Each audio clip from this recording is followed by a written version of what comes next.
ને લઈને અમદાવાદનું Sola civil hospital alert heat સ્ટ્રોકને લઈને અગાઉથી વ્યવસ્થા કરી લેવાઈ છે। દર્દીઓ માટે વોર્ડમાં કરાઈ છે તમામ વ્યવસ્થા। સોલા સિવિલના 4 અને 9મા માળના વોર્ડમાં વ્યવસ્થા કરાઈ છે। ઓઆરએસ ઇન્જેક્શન દવાઓની પણ વ્યવસ્થા કરવામાં આવી છે। સ્ટ્રોક નો વોર્ડ મેડિસિન વિભાગ છે। અત્યારે કરંટલી મેડિસિન વિભાગમાં દર્દીઓ દાખલ કરવામાં આવે છે અને અમારી હોસ્પિટલમાં એ બ્લોકમાં 4થા માળે પુરુષ વિભાગ અને 9મા માળે સ્ત્રી વિભાગ એમ બંને વિભાગમાં વોર્ડમાં દર્દીઓ દાખલ કરી અને તપાસ કરી સારવાર આપવામાં આવે છે। ગુજરાતમાં કાળઝાળ ગરમી પડી રહી છે અને હવામાન વિભાગ દ્વારા અમદાવાદ સહિત 9 જિલ્લામાં રેડ એલર્ટ આપવામાં આવ્યું છે। ખાસ કરીને ગરમીમાં સ્ટ્રોકના કેસ છે વધી જતા હોય છે, ત્યારે હોસ્પિટલ દ્વારા પણ વિશેષ વ્યવસ્થા છે તે કરવામાં આવી છે। અત્યારે પણ આપ જોઈ શકો છો કે દવાનો જથ્થો છે તે પૂરતો રાખવામાં આવ્યો છે, કારણ કે જ્યારે સૂર્યના કિરણો પૃથ્વી પર આવતા હોય છે અને એ સીધા કિરણો છે જ્યારે શરીર પર પડે છે ત્યારે ડિહાઇડ્રેશન થવાની સમસ્યાઓ છે તે વધી જતી હોય છે। ઇમરજન્સી છે તે બોટલ ચડાવવી પડતી હોય છે, હોસ્પિટલમાં એડમિટ કરવા પડતા હોય છે। તેવા સંજોગોમાં જ્યારે પેશન્ટ આવે છે, દર્દી આવે છે, તો તે દર્દીને સારવાર છે સમયસર મળી રહે તે માટેની પણ સોલા સિવિલ હોસ્પિટલમાં છે વ્યવસ્થા છે તે કરવામાં આવી છે। પૂરતો દવાનો જથ્થો છે તે રાખવામાં આવ્યો છે, સાથે સાથે બેડ પણ તૈયાર કરવામાં આવ્યા છે।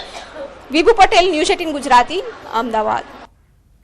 તો બોટાદમાં તસ્કરોએ હદ વટાવી ધોળા દિવસે માતાજીના મંદિરમાં ચોરી કરવામાં આવી। ગઢડાના ઢસા ગામમાં મંદિરમાં ચોરીની સમગ્ર ઘટના સીસીટીવીમાં કેદ થઈ છે। માતાજીના મંદિરમાંથી ચાંદીના આભૂષણોની ચોરી કરવામાં આવી છે। પોલીસે સીસીટીવીના આધારે વધુ તપાસ હાથ ધરી છે।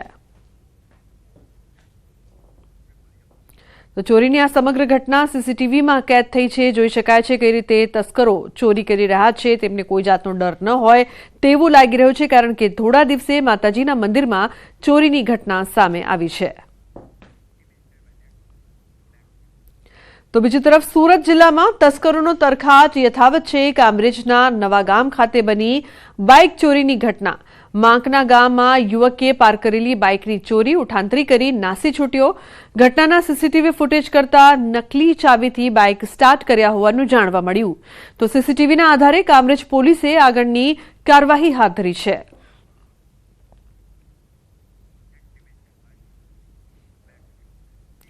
અમદાવાદના અલગ અલગ વિસ્તારોમાંથી સંખ્યાબંધ વાહનોની ચોરી કરતા એક શખ્સની ઝોન 7 એલસીબી ટીમે ધરપકડ કરી છે। મૂળ રાજસ્થાનનો અને અમદાવાદમાં રહીને વસ્ત્રાપુર, બોડકદેવ, સેટેલાઇટ, સોલા સહિત બોપલ અને આનંદનગર જેવા પોશ વિસ્તારોમાંથી વાહનોની ચોરી કરનાર પોપટ લબાના પાસેથી 31 જેટલા વાહનો રિકવર કરવામાં આવ્યા છે।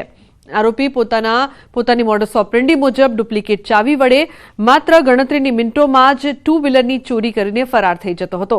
ત્યારબાદ વાહન રાજસ્થાનમાં જઈને સસ્તી કિંમતે વેચી દેતો હતો।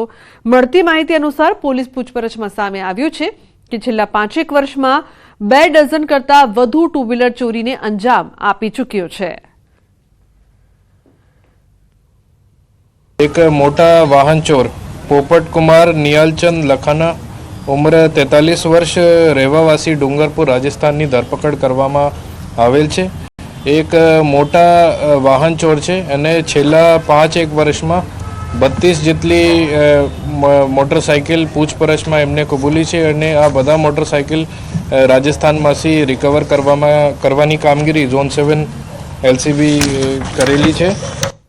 તો પોલીસના હાથે લાગ્યો છે મોટું વાહન ચોર કે જે ચોરી કરતો 5 વર્ષમાં 31 વાહનોની ચોરી કરી છે, જે અનેક ખુલાસા પણ થયા છે। શહેરના પોશ વિસ્તારમાં તે 2 વ્હીલરની ચોરી કરતો હતો। સીસીટીવીમાં પણ દ્રશ્યો સામે આવ્યા અને આ વાહનો રાજસ્થાનમાં જઈને સસ્તી કિંમતે તે વેચતો હતો। આરોપી પોપટ લબાનાની ધરપકડ કરવામાં આવી છે, જેમાં તેણે કઈ ચોરી કરી છે, ક્યાં હાથ સાફ કર્યો છે, તે તમામ બાબતે ખુલાસો થયો છે।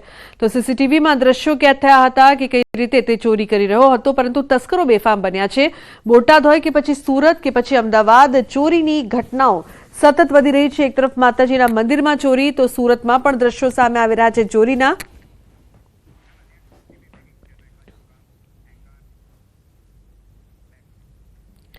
કચ્છથી મહત્વપૂર્ણ સમાચાર। કચ્છમાં ભૂકંપના આંચકાઓનો સિલસિલો યથાવત। આજના દિવસે ફરી એકવાર 11:12 કલાકે નોંધાયો છે આંચકો। પૂર્વ કચ્છના રાપર વિસ્તારમાં 3ની તીવ્રતાનો નોંધાયો છે આંચકો।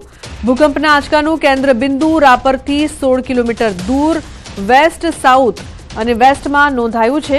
તો જે પ્રકારથી ભૂકંપનો આંચકો અનુભવાયો છે 16 કિલોમીટર દૂર રાપરથી કેન્દ્ર બિંદુ છે તે નોંધાયું છે. કચ્છમાં ભૂકંપના આંચકાનો સિલસિલો હજુ પણ યથાવત જોવા મળી રહ્યો છે. તો 3ની તીવ્રતાનો ભૂકંપનો આંચકો અનુભવાયો છે. લોકોમાં ડરનો માહોલ. ભૂકંપ આવ્યા બાદ લોકો ઘરની બહાર નીકળી ગયા હતા. મેહુલ જોડાય છે વધુ માહિતી આપવા માટે. મેહુલ, શું વધુ અપડેટ આ સમગ્ર મામલે? જી લુબના, વાત કરીએ તો કચ્છમાં અવારનવાર ભૂકંપના હળવા તેમજ ભારે આંચકાઓ અનુભવાતા હોય છે. તેની વચ્ચે આજે ફરી એકવાર છે તે 11:12 કલાકે છે તે આંચકો ભૂકંપનો નોંધાયો હતો. પૂર્વ કચ્છના રાપર વિસ્તારમાં 3 તીવ્રતાનો જે આંચકો છે તે નોંધાયો હતો. આંચકાનું કેન્દ્રબિંદુ છે તે રાપરથી 16 કિલોમીટર વેસ્ટ સાઉથ વેસ્ટમાં નોંધાયું હતું. ચોક્કસથી વાત કરીએ તો જે 3 તીવ્રતાની ઉપરના જે આંચકાઓ આવતા હોય છે ત્યારે લોકોમાં ગભરાટ છે તે જોવા મળતો હોય છે. જી બિલકુલ મેહુલ, આભાર આ સમગ્ર માહિતી બદલ. તો કચ્છમાં વારંવાર ભૂકંપના આંચકા, લોકોમાં ડરનો માહોલ.